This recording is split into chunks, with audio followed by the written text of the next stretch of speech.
A paz do Senhor Jesus, meu querido irmão, minha querida irmã, pastor Edivaldo Oliveira falando aqui, diretamente de Belo Horizonte, falando para as nossas 3 redes, nossos 3 canais de comunicação, Facebook, Instagram e YouTube.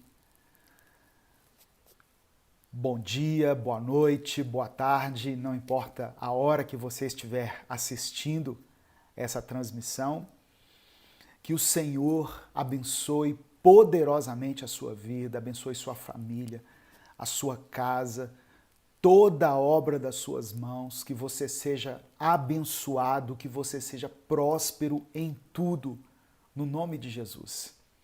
Eu convido você a iniciar essa semana com a palavra do Senhor.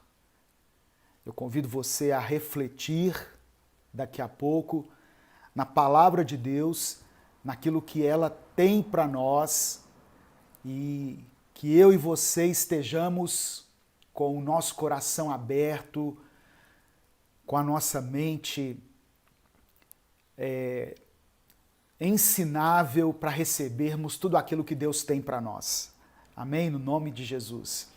Eu sempre peço aqui no começo das nossas transmissões que você coloque o seu like, o seu curtir, compartilhe essa mensagem com os seus contatos, com as pessoas que você ama, porque assim muitas vidas são alcançadas pela palavra de Deus. E caso você queira ajudar o nosso ministério, apoiar esse ministério, no YouTube você pode se tornar membro, no Facebook você pode se tornar apoiador. Então, fique à vontade, não é uma obrigação. Simplesmente se você curtir e compartilhar, você já está nos ajudando muito. Deus tem uma palavra para o seu coração que pode transformar a sua vida. Amém? Eu peço que você coloque nos comentários o seu nome, o lugar de onde você está falando e o seu pedido de oração, caso você queira colocar um pedido de oração aí. Ao final dessa mensagem, eu vou orar por você, orar pela sua família. Por isso eu convido você a assistir essa transmissão até o final. Amém? No nome de Jesus. Deixa eu só ajeitar aqui a câmera do Instagram para centralizar mais. Amém. Esse tanto de fio aqui, esse tanto de fio ligado aqui, de microfones, é porque tem um microfone para cada rede, para que o som, principalmente, chegue com qualidade aí para você. Talvez a imagem não chegue aí nessa potência toda, mas o som, nós fazemos de tudo para que ele chegue com qualidade. A fé vem pelo ouvir e não pelo ver, né? Então, eu oro para que essa mensagem chegue até você de uma forma, com uma qualidade de som excelente, para que ela alcance realmente o seu coração e transforme a sua vida, no nome de Jesus. Muitas pessoas já colocando ali o lugar de onde estão falando, o seu nome, o seu pedido de oração. Irmãos, eu quero hoje compartilhar a palavra de Deus com você, uma palavra que o Senhor falou comigo. A semana toda eu tenho meditado nessa palavra, portanto eu vou mencionar aqui alguns versículos.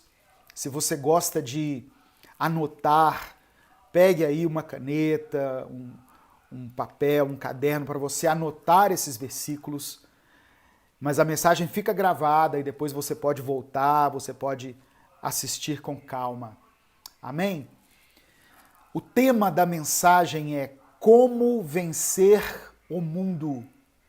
Como vencer o mundo. Eu quero ler inicialmente Evangelho de João, capítulo 16, versículo 33. João, capítulo 16, verso 33, que está escrito assim: Eu lhes disse essas coisas, isso é Jesus está dizendo, eu lhes disse essas coisas para que em mim vocês tenham paz. neste mundo vocês terão aflições. Contudo, tenham ânimo, eu venci o mundo. No mundo vocês terão aflições, mas tenham bom ânimo, eu venci o mundo.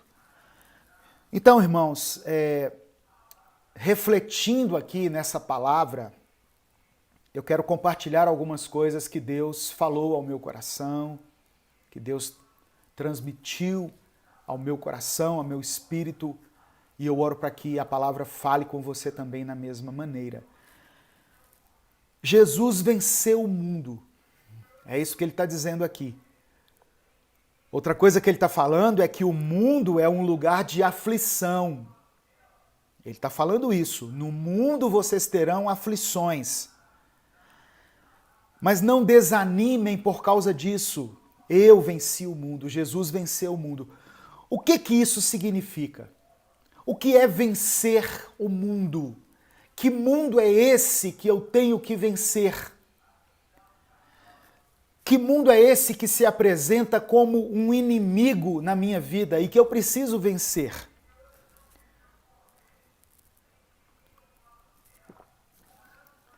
Quando eu me converti, há 25 anos atrás, eu me converti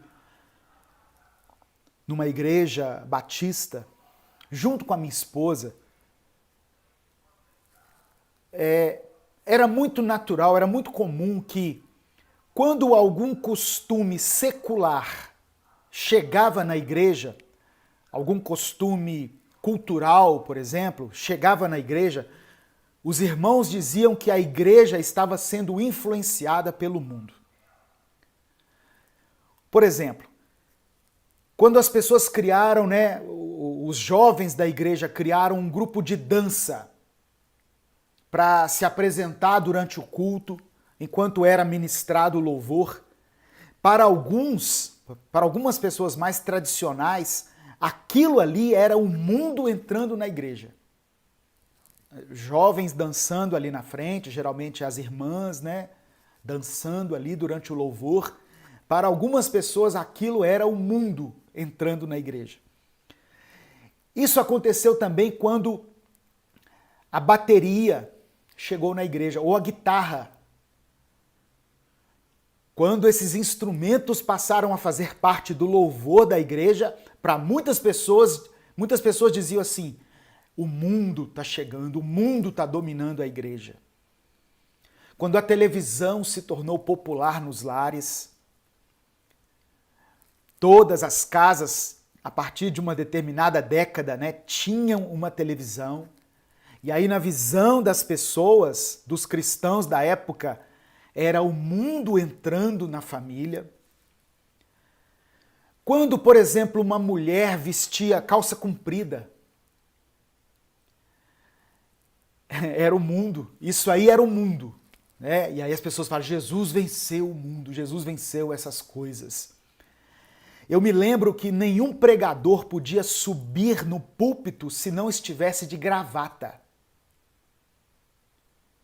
E aí, quando alguma igreja inovava nesse sentido, quando alguém ia pregar, por exemplo, de blusa polo, igual eu estou aqui, de camisa polo, porque hoje está um dia muito quente, aí dizia assim: olha, o mundo está chegando, o mundo está vencendo a igreja, o mundo está dominando a igreja. E as igrejas que não se preocupavam com essas coisas, eles diziam que elas estavam se rendendo ao mundo. Os irmãos, por exemplo, não podiam jogar futebol. Aquilo era condenado pelos pastores. Você se lembra de alguma coisa assim nesse sentido? Alguma coisa que a igreja proibia porque achava que era o mundo, que era uma influência do mundo? Se você lembrar, coloque aí nos comentários. Me ajude aqui a compor essa reflexão. Coloque aí nos comentários. Muitas pessoas vão ler depois o seu comentário. A irmã Sandra está dizendo aqui: era desse jeito, e exatamente era assim mesmo. O conceito de mundo que nós deveríamos vencer estava muito mais relacionado a uma aparência externa que nós deveríamos passar para as pessoas do que algo interior que nós estivéssemos sentindo, de um pecado que estivesse realmente dominando a nossa mente, as nossas atitudes. O conceito de mundo estava muito ligado à aparência que nós deveríamos transmitir para as pessoas. Então, esse conceito, né, que quiseram empurrar como o mundo estava muito longe do seu real significado. Nós nos preocupávamos muito com algumas coisas que, na verdade, estavam ligadas ao processo evolutivo natural da humanidade. E nós deixamos de nos preocupar com outras coisas que estavam ocultas dentro da igreja e que traziam e que trazem até hoje um prejuízo muito maior para a sociedade e para a família. Então, quando Jesus diz assim, eu venci o mundo, que mundo foi esse que Jesus venceu?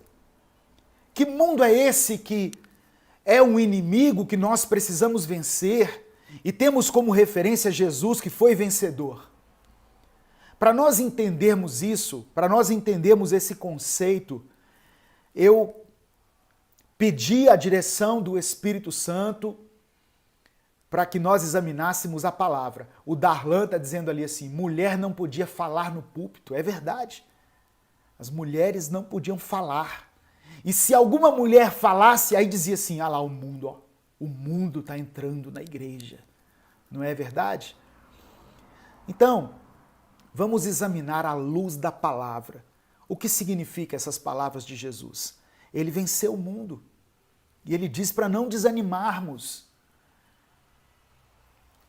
Em 1 João capítulo 2, é um outro versículo que eu quero que você leia comigo. 1 João capítulo 2, do verso 15 ao verso 17. Diz assim, olha, não ameis o mundo, nem o que no mundo há. Se alguém ama o mundo, o amor do Pai não está nele. Olha aqui, outra informação importante, nós não devemos amar o mundo. Que mundo, pastor, é esse? Verso 16, porque tudo o que há no mundo, a concupiscência da carne, a concupiscência dos olhos e a soberba da vida.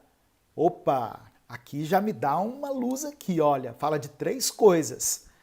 A concupiscência da carne, a concupiscência dos olhos e a soberba da vida não é do Pai, mas do mundo.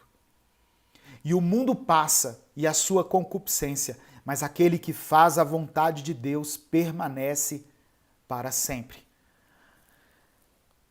Eu vou ler aqui numa outra versão, na NVI, que diz assim, olha, que ela substitui essa palavra concupiscência por outra, para que nós possamos aprofundar no entendimento dessa passagem. É importante nós entendermos isso.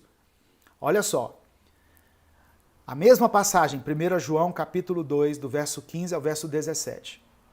Não amem o mundo, nem o que há nele. Se alguém amar o mundo, o amor do Pai não está nele.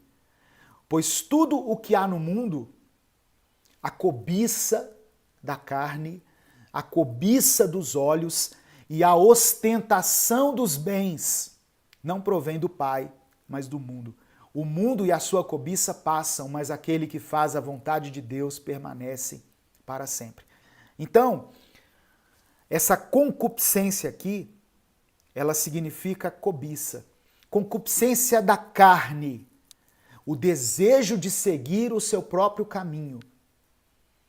3 coisas que fala só, que caracterizam o mundo, esse mundo que eu preciso vencer. A concupiscência da carne, que é o desejo de seguir o seu próprio caminho. Existe um caminho de santidade, um caminho estabelecido por Deus para que nós caminhemos nele, para que nós andemos nele, que é um caminho que nos chama a nos afastarmos do pecado, a andarmos segundo os princípios de Deus, mas o mundo quer nos arrastar para aquilo que é chamado de concupiscência da carne, que é o desejo de seguirmos o nosso próprio caminho. É quando a pessoa fala assim, eu não tô nem aí para nada não. Quem cuida da minha vida sou eu e quem faz as minhas escolhas sou eu e eu que vou pagar as consequências, então não tô nem aí. É a concupiscência da carne. A pessoa que fecha os olhos para a palavra de Deus, para os ensinamentos de Deus, para os mandamentos de Deus e quer agir segundo a sua própria vontade.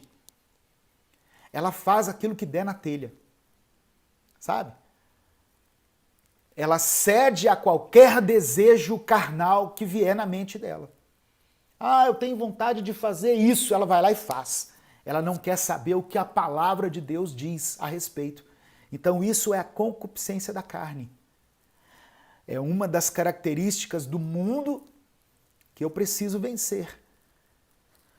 A segunda coisa fala assim, a concupiscência dos olhos. O que é isso? O desejo de querer tudo para si. Eu vou falar mais sobre essas coisas. Mas de uma forma resumida, concupiscência da carne, o desejo de seguir o seu próprio caminho. Concupiscência dos olhos, o desejo de querer tudo para si. E a soberba da vida é achar que é mais importante do que as outras pessoas. É se achar maior ou melhor do que as outras pessoas. Eu vou falar mais especificamente sobre essas três coisas. Mas eu quero deixar claro aqui para que nós caminhemos nesse entendimento, desse estudo aqui, que o mundo que Jesus diz que venceu não tem nada a ver com usos e costumes que nós combatemos a vida inteira como igreja e que muitas pessoas ainda combatem, mas sim com a concupiscência da carne, com a concupiscência dos olhos e a soberba da vida. A concupiscência da carne é o apetite pelas satisfações das paixões carnais. Ou melhor, o apetite pela satisfação das paixões carnais. O apetite, ele não é pecado. O apetite físico, ele não é pecado.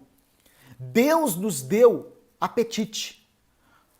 Por exemplo, para a comida, para o sono, para o sexo. Essas coisas são boas. E Deus, ele pode santificar essas coisas em nós. Por exemplo, a comida.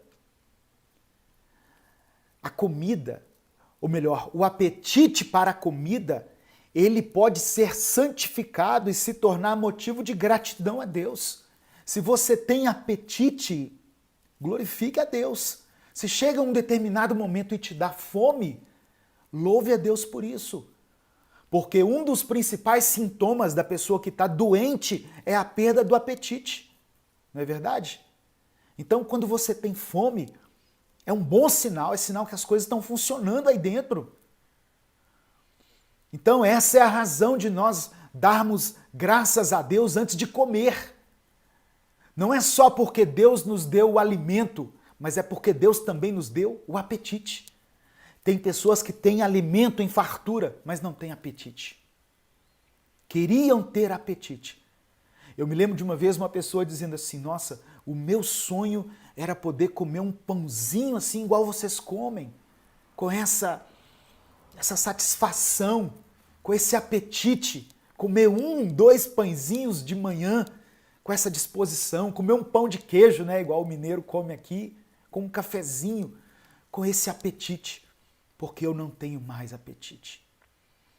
Então, presta atenção que eu estou falando de uma satisfação, de uma paixão, né? Uma necessidade, vamos dizer assim, para não confundir, que é louvável.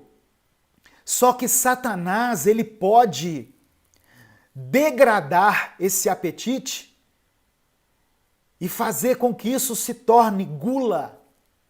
aí passa a ser uma paixão carnal. A pessoa que come com os olhos, que come mais do que o necessário, né? E crente, cristão, come pra caramba, não é verdade? Come muito. Eles costumam dizer que crente não bebe, mas come, que é uma beleza. E ninguém não está nem aí para isso. Mas o comer em excesso é gula, é pecado. Então nós temos que ter autocontrole nessa área, porque o comer em excesso faz mal para a nossa saúde. Irmãos, isso é palavra de Deus. Eu não estou inventando nada aqui. A palavra de Deus diz que comer em excesso é pecado, é algo que Deus reprova, é gula. Quando o povo estava no deserto, que Deus mandou o maná era recolhido para cada família, segundo a necessidade, né, para aquele dia. Não poderia nem guardar para o dia seguinte. E as pessoas comiam, se satisfaziam e ponto final. Não poderia guardar. Talvez Deus estava dando uma lição ali de que nós, em relação à comida, devemos consumir somente aquilo que é necessário. Então eu aproveito essa abertura aqui para falar sobre a sua alimentação. O seu corpo é fruto daquilo que você come. O seu corpo é templo do Espírito Santo. Talvez você coma de uma forma totalmente errada. Talvez você coma em excesso. Ou talvez você coma somente porcaria. Muita gordura, muito refrigerante. Ao invés de consumir água, de consumir coisas saudáveis, frutas, verduras, diminui um pouco os alimentos industrializados que você tem comido. Olha para onde que Deus está nos levando aqui, irmãos.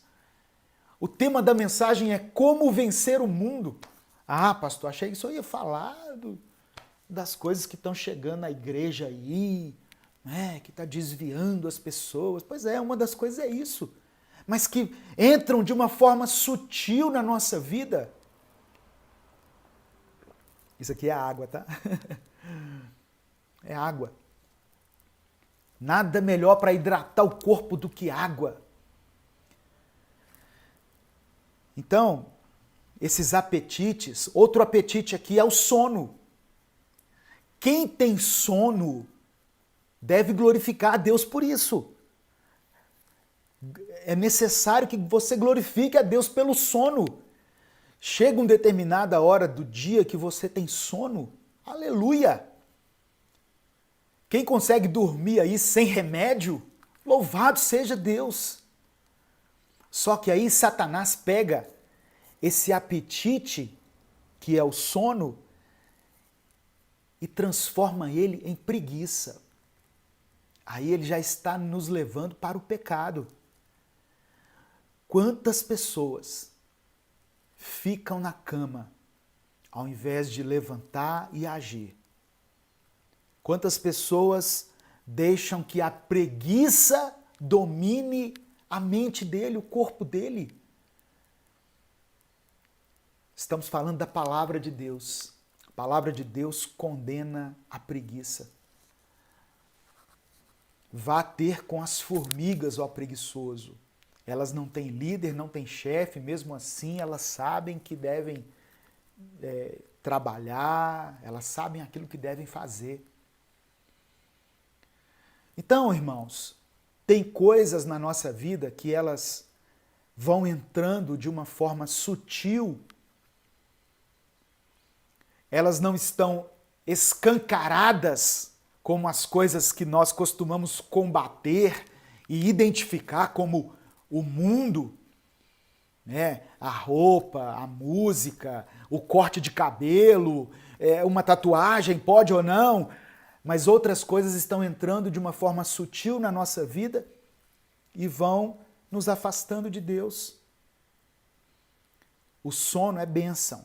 Você tem sono, dá de noite aí, o sol se põe, você começa a dar sono. Louvado seja Deus, agradeça a Deus pelo sono. É um bom sinal de que a sua mente está normal, de que está tudo funcionando. E não ignore o sono não, viu? Não ignore o sono. Uma das piores coisas é uma noite de sono mal dormida, não é verdade?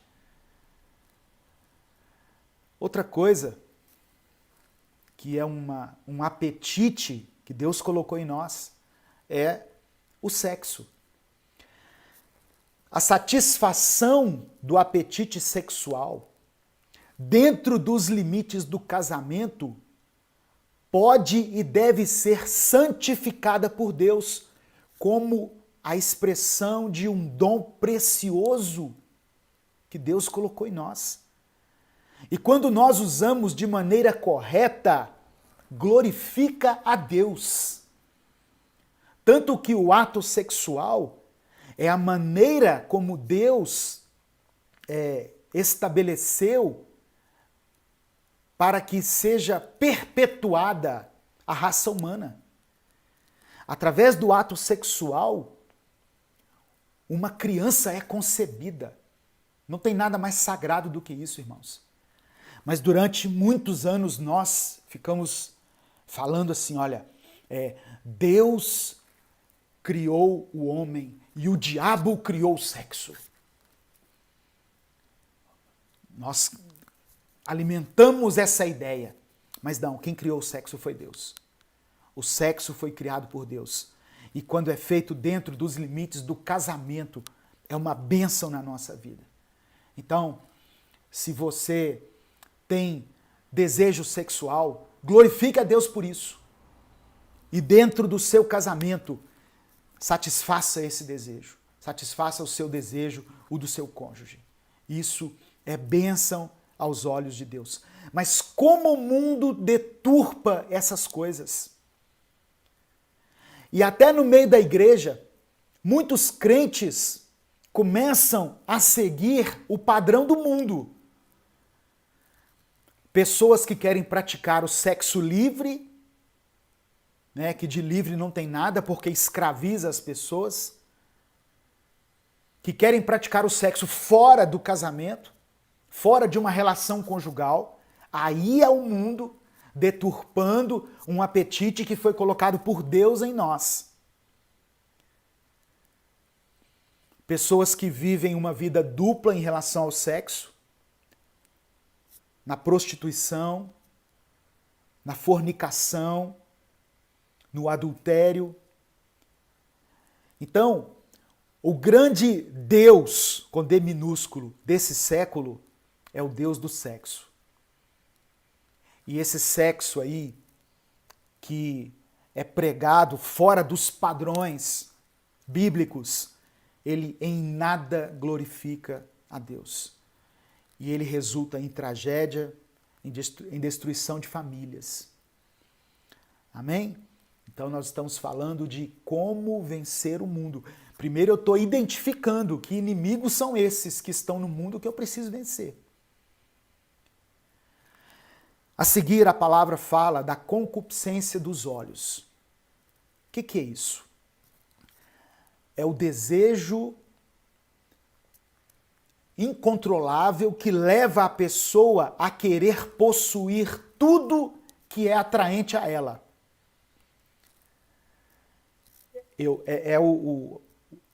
O lema, né, do capitalismo.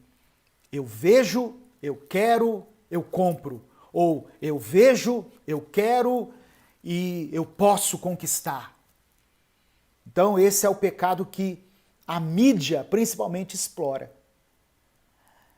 Qual que é a função do marketing hoje? Apresentar a você algo que você vai criar na sua mente a necessidade de possuir aquela coisa. Talvez você nem precisa, mas a propaganda, o marketing, a mídia é tão forte nesse sentido que cria em você um desejo de algo que você nem sabia que existia.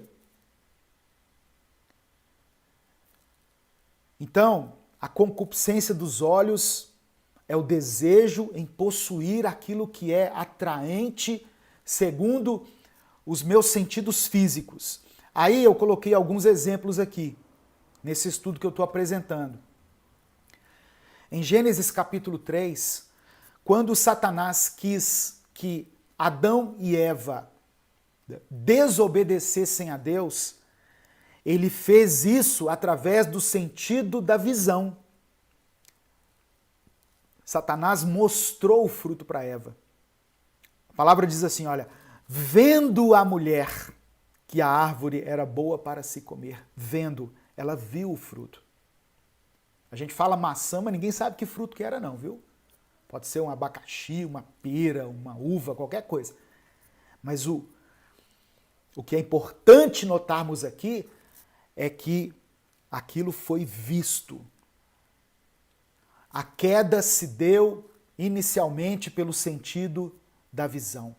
Era agradável aos olhos. Foi assim que o pecado entrou no mundo. Em Josué capítulo 7, no verso 20 e 21,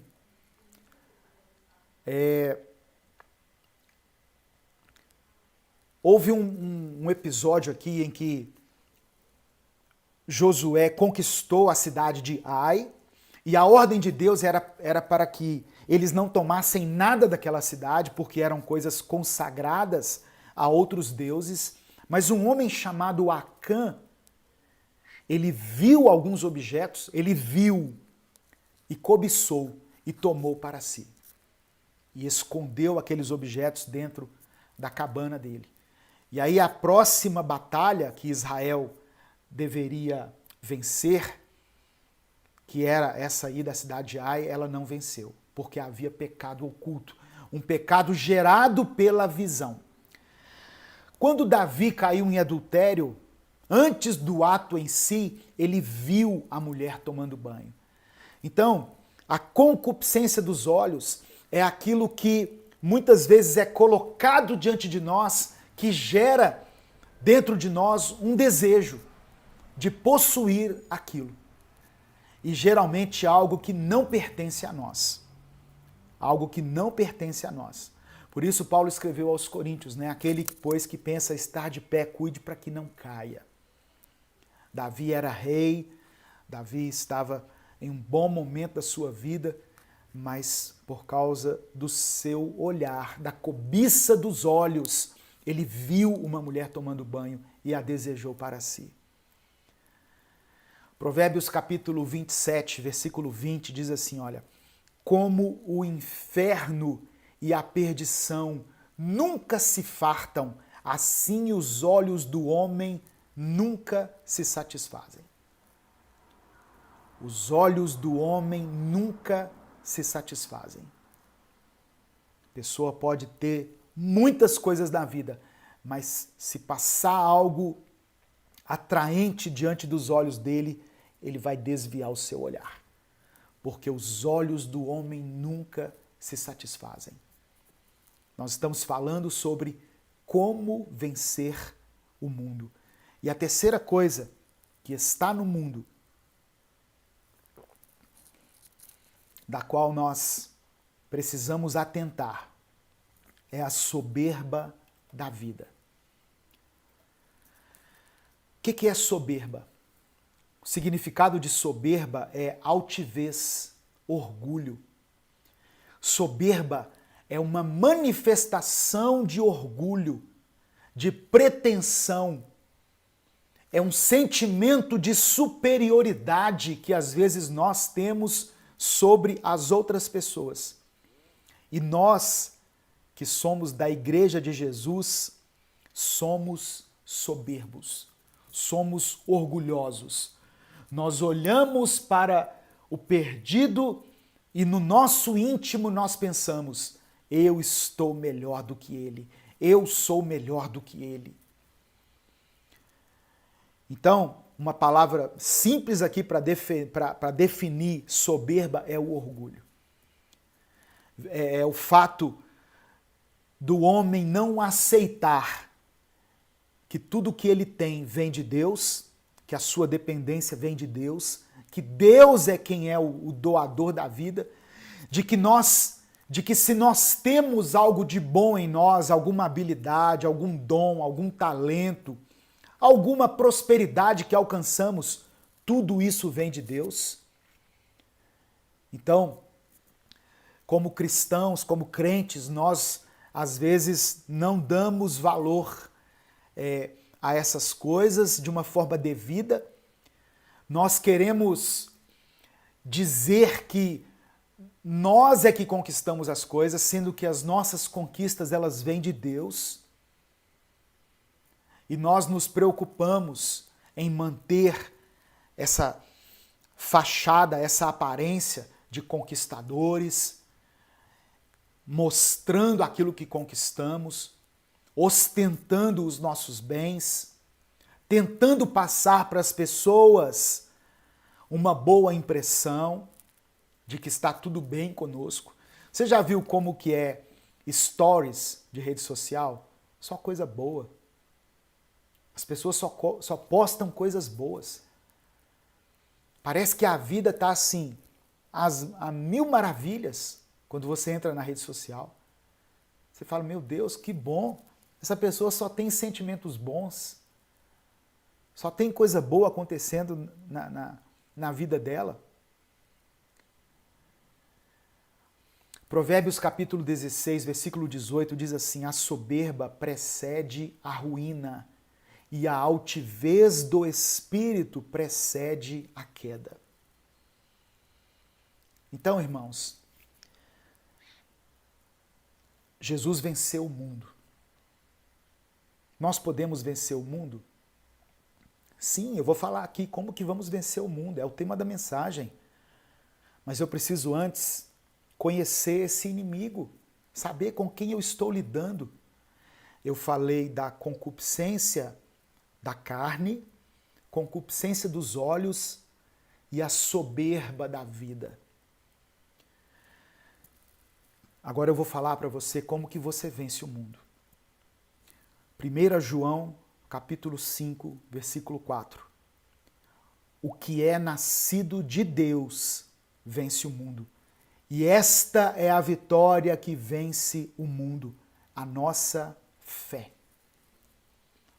Nós só vamos vencer o mundo pela fé.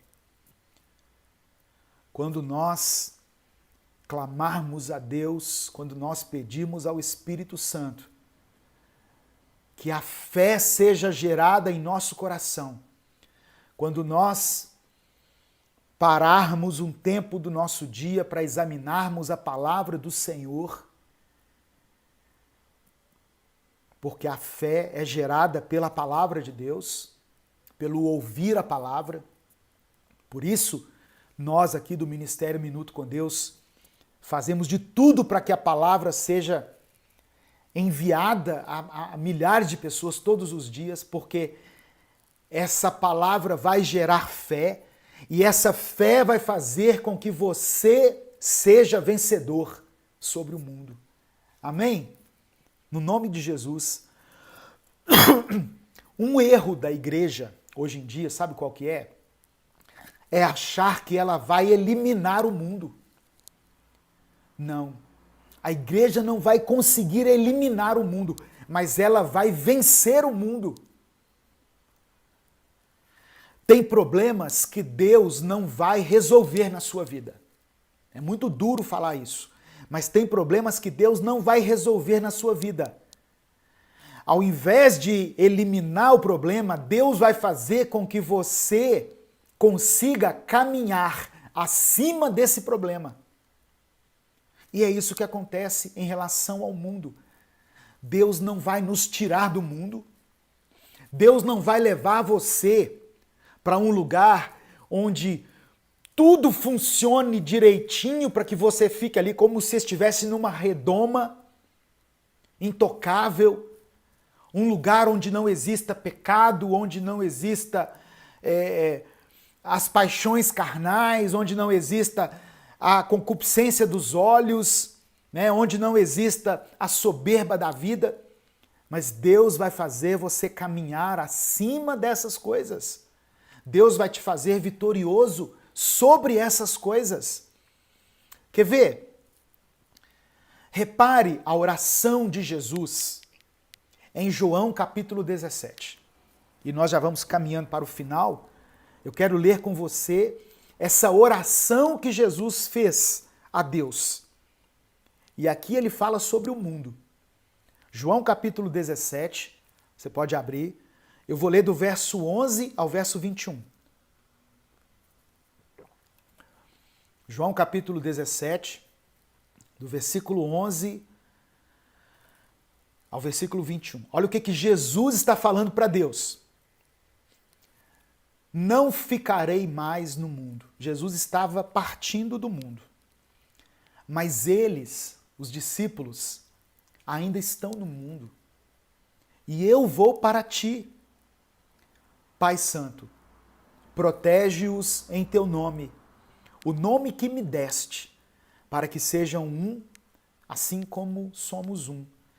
Enquanto estava com eles, eu os protegi e os guardei pelo nome que me deste. Nenhum deles se perdeu, a não ser aquele que estava destinado à perdição, para que se cumprisse a Escritura. Jesus falando aqui de Judas, que foi o traidor.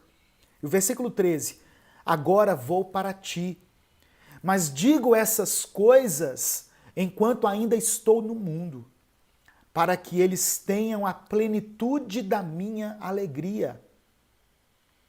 Dei-lhes a tua palavra, e o mundo os odiou, pois eles não são do mundo. Eu e você não somos do mundo. Nós estamos passando pelo mundo e vamos vencer o mundo, mas nós não somos daqui. Como também não sou, disse Jesus. Não rogo que os tire do mundo, mas que os proteja do maligno. Olha o que Jesus está dizendo para Deus. Senhor, eu não peço que o Senhor tire eles do mundo. Eu sei que o Senhor não vai fazer isso. Eu sei que o mundo não será eliminado da vida deles, mas os proteja do mal. Eles não são do mundo, como eu também não sou.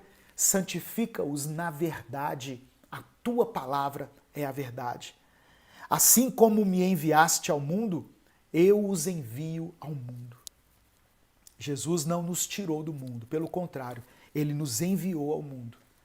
Em favor deles eu me santifico, para que também eles sejam santificados em verdade. Minha oração não é apenas por eles. Eu rogo também por aqueles que crerão em mim. Olha aqui, Jesus, há mais de 2000 anos atrás, estava orando aqui por você e por mim.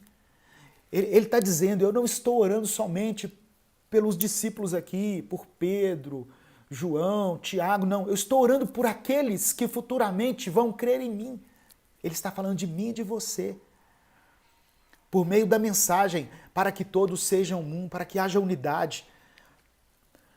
Como tu está em mim e eu em ti, que eles também estejam em nós, para que o mundo creia que tu me enviaste. Então, irmãos, Jesus não eliminou o mundo. Jesus venceu o mundo. Ele passou pelo mundo sem se contaminar com o mundo. E é isso que ele proporciona a nós por meio da fé. A maneira como nós iremos vencer o mundo é pela fé. É nos alimentando com a palavra de Deus, é nos santificando, é identificando aquilo que nós realmente precisamos vencer. O mundo existe. Isso é fato. A palavra de Deus diz que aquele que tem amizade com o mundo se torna inimigo de Deus. Então, ele é realmente um inimigo a ser vencido. Mas eu preciso conhecê-lo, eu preciso saber contra quem eu estou lutando. E nós não temos como enfrentar o mundo, encarar o mundo, vencer o mundo usando as armas do mundo. Não adianta eu querer me moldar ao mundo, me conformar com o mundo, pegar a filosofia, a sabedoria do mundo para combater o próprio mundo. Eu só vou vencer o mal que há no mundo com armas espirituais. A principal delas é a fé, a oração, o Espírito Santo, a presença de Deus, a leitura da palavra. Mas quando Jesus diz, eu venci o mundo, eu preciso saber qual mundo eu preciso vencer. Porque cada pessoa tem dentro de si o seu próprio mundo que precisa ser vencido. E aí você vai olhar para dentro de você mesmo e dizer que tipo de influência tem motivado você. E que, através do Espírito Santo, você já identificou que precisa ser vencido. Eu não estou falando de cabelo, eu não estou falando de roupa, eu não estou falando de tatuagem, eu não estou falando de música, eu estou falando do que está acontecendo dentro do seu coração, dentro da sua mente, que tem te arrastado para caminhos que não são os caminhos de Deus. Esse é o seu mundo. Esse é o mundo que precisa ser vencido por você. Mas tem de bom ânimo. Jesus venceu o mundo. Jesus venceu o mundo. Amém? Se você puder, onde você estiver, feche os seus olhos, curve a sua cabeça e vamos orar. Vamos falar com Deus. Coloque o seu pedido de oração, coloque o seu nome, o lugar de onde você está falando, caso você não tenha colocado ainda. Se inscreva no canal, compartilhe essa mensagem. Eu quero orar por você, pela sua família, para que você vença o mundo. Você vença os seus próprios inimigos, aqueles que têm se levantado para te derrubar, para te arrastar para o mal, para tirar a sua paz, para fazer com que você perca a sua salvação, para destruir a sua casa, a sua família. Nós vamos orar juntos agora, no nome de Jesus. Pai amado e querido, nós somos gratos a Ti pela Tua palavra e cremos, Senhor, que pela fé nós podemos vencer o mundo. Nós sabemos que nesse mundo nós teremos aflições, nós teremos dias maus, nós teremos grandes dificuldades, mas pela fé no Senhor nós cremos que poderemos ser vitoriosos diante do mundo. Deus, que através dessa palavra, esse irmão, essa irmã que estão ouvindo, possam identificar quais são os inimigos que o mundo trouxe até eles, para que sejam vencidos, para que sejam derrotados. Não permita, Senhor, que o mundo nos derrube, que o mundo nos vença, que o mundo predomine sobre o nosso caráter, sobre as nossas escolhas, sobre as nossas atitudes, mas que nós possamos ser vitoriosos em tudo, em tudo. Que a nossa mente seja alimentada pela Tua palavra, que nós possamos ter dentro de nós a presença do Teu Espírito e que assim nós possamos caminhar triunfantes, mesmo diante de tanta dificuldade, diante de tantos problemas que nós sabemos que iremos enfrentar nessa vida. Visita agora essa família, visita esse irmão, essa irmã, e que eles possam receber no Espírito essa palavra e que eles possam vencer o mundo, porque sabemos que a Tua fé, colocada em nós pelo Senhor, ela nos faz mais que vencedores. Por isso nós oramos e Te agradecemos no nome de Jesus. Amém. O Senhor te abençoe e te guarde, o Senhor faça resplandecer o seu rosto sobre ti e tenha misericórdia de ti, o Senhor sobre ti estenda a tua face e te dê a paz. Que Deus te abençoe, uma semana de bênção, de vitória para você, para sua família, para toda a sua casa aí, no nome de Jesus. Amém.